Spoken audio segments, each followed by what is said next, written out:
প্রিয় শিক্ষার্থী বন্ধুরা, আজ আমরা তোমাদের আইসিটি বইয়ের তৃতীয় অধ্যায়ের প্রথম অংশের সংখ্যা পদ্ধতি রূপান্তরে আজকে আমরা বাইনারি সংখ্যাকে অক্টাল সংখ্যা রূপান্তর করব একদম সহজ টেকনিক দিয়ে। এখানে একটা বাইনারি সংখ্যা দেওয়া আছে যা আমরা অক্টাল সংখ্যা রূপান্তর করব। বাইনারি সংখ্যাকে অক্টাল সংখ্যা রূপান্তর করার জন্য বাইনারিকে আমাদের সবসময় 3 বিট নিয়ে কাজ করতে হবে। মাথায় রাখতে হবে আমাদের বাইনারি সংখ্যাকে অক্টাল সংখ্যা রূপান্তর করার জন্য 3 বিট নিয়ে কাজ করতে হবে। এখানে একটা বাইনারি সংখ্যা দেওয়া আছে, আমরা যদি বাইনারি সংখ্যাটা লিখি 10101 দশমিক, অর্থাৎ রেডিক্স পয়েন্ট আমরা এটা জানি 11।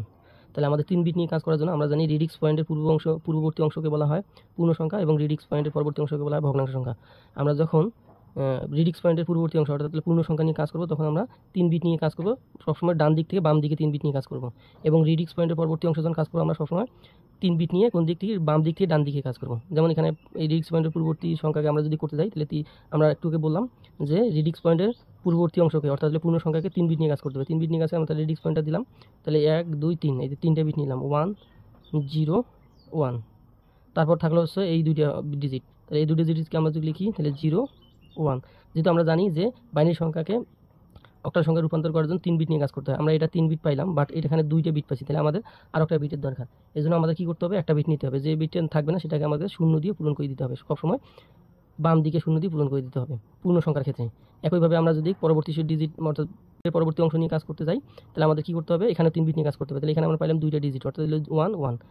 তারপর আমরা দেখবো এখানে 3 ডিজিট করার জন্য একটা শূন্যর প্রয়োজন হয়, তাহলে অর্থাৎ 3 ডিজিট করার জন্য আরেকটা ডিজিটের প্রয়োজন হয়। এদেরকে এখন আমরা কী করবো, এখন আমরা বাইনারি থেকে অক্টাল যাওয়ার জন্য আমাদের ডিজিটটা দিতে হবে শেষে, এই যে সর্বশেষে দিতে হবে। তবে এখানে মাথায় রাখতে হবে আমরা ডিজিটে এই সামনে দিয়ে করবো না পেছনে দিয়ে করবো। আবার এখানে ডিজিট পূর্ণ সংখ্যার জন্য আমরা এখানে যেমন 2টা ডিজিট পাইছিলাম, আমরা এখানে দিয়ে করবো 3 বিট না এখানে দিয়ে করবো। আমাদের মাথায় রাখতে হবে পূর্ণ সংখ্যার ক্ষেত্রে সবসময় বাম দিকে হবে, অর্থাৎ হলো এদিক থেকে যে আমরা ডান দিক থেকে যাবো বাম দিকে আমাদের দিতে হবে 3 ডিজিট করার জন্য।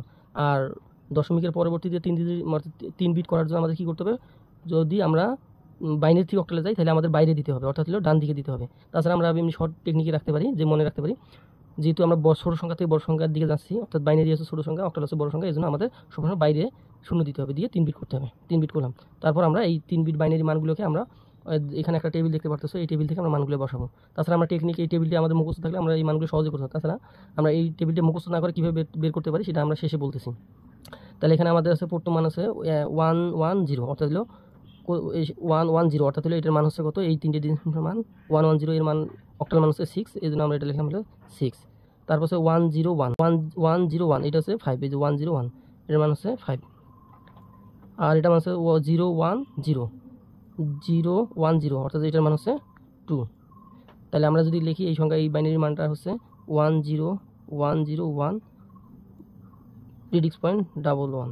তাহলে এটা বাইনারির মান হচ্ছে, অক্টাল মান হচ্ছে আমরা পেলাম হলো এটার মান হচ্ছে 2, এটার মান হচ্ছে 5, আর এই রেডিক্স পয়েন্ট দিলাম, এটার মান হচ্ছে 6 6। তাহলে এটা হচ্ছে অক্টাল মান। প্রিয় শিক্ষার্থীরা, এখানে আমাদের অনেকে কঠিন মনে হতে পারে যে এই মানগুলো আমাদের মুখস্থ রাখতে হবে টেবিলে। না, এটা মুখস্থ রাখার কোনো প্রয়োজন নেই। আমরা যদি সহজে এটা বের করতে চাই তাহলে আমাদের একটা জিনিস টেকনিক মাথায় রাখতে হবে। যে টেকনিকটা কি, আমরা সাধারণত 1 এর দ্বিগুণ হচ্ছে 2, 2 এর দ্বিগুণ হচ্ছে 4, 4 এর দ্বিগুণ হচ্ছে 8, 8 এর দ্বিগুণ হচ্ছে 16, এভাবে আমরা দ্বিগুণ করে বাড়াবো।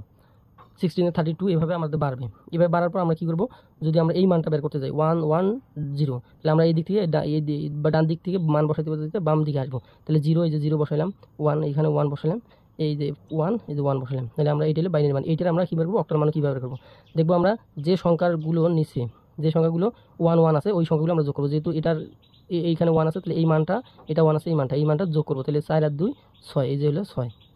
একইভাবে আমরা যদি এটা করতে যাই তাহলে আবার আমরা বসাবো 1 0 1। তাহলে এটা আমরা কোন ডিজিট যোগ করবো, তাহলে এটার সমান আছে কত, এটার 4 আছে, তাহলে এটা আর এটা, তাহলে 4 আর 5, তাহলে এই যে 5। একইভাবে আমরা যদি এটা বার করি তাহলে কী করবো 0 1 0, তাহলে আমাদের কোন ডিজিটে যোগ করতে হবে, শুধু এইটাই, এই যে এটা সমান 2 আছে 2, তাহলে এটার মান হচ্ছে 2, এই যে এইভাবে আমরা সহজভাবে মানগুলো বার করতে পারবো। তো প্রিয় শিক্ষার্থী, তোমাদের ক্লাসটি কেমন লাগলো অবশ্যই কমেন্টে জানাবে, ভিডিওটি লাইক দিয়ে। আর চ্যানেলটি সাবস্ক্রাইব করে পাশে থাকো। ধন্যবাদ।